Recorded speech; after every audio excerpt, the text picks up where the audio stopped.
आपल्याला जर तुम्हाला सप्ताह पारायण करायचं आहे 7 दिवसाचं, कुणी 3 दिवसाचं करतं, कुणी 1 दिवसाचं करतं आणि कुणी 7 दिवसाचं करतं. आता मी अजून 3 दिवसाचं पारायण मी कधीच केलं नाही. फक्त 7 दिवसाचा पारायण पद्धत जी आहे तीच मी करते दरवर्षी आणि दरवर्षी करते. दर महिन्यालाही मी गुरुचरित्र पारायण करते. जर तुम्ही एकदा अनुभव घेऊन बघा की जानेवारीपासून ते डिसेंबरपर्यंत गुरुचरित्र पारायणाला सुरुवात करा. प्रत्येक महिन्याला गुरुचरित्र पारायण करा आणि काय आयुष्याचं कायापालट होतं ना याचा अनुभव तुम्हीच घ्याल.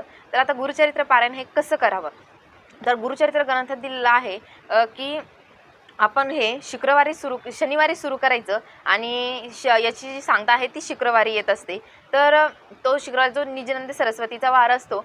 पण जर तुम्हाला गुरुचरित्र पारायण त्याच्यातच दिलेलं आहे की केव्हाही तुम्ही करू शकता. दिनशुद्धी बघायची गरज नाही आहे. फक्त आपले जे मासिक धर्म आहे, काही अडचणी आहे त्या पाहून तुम्ही गुरुचरित्र पारायणाला सुरुवात करायची.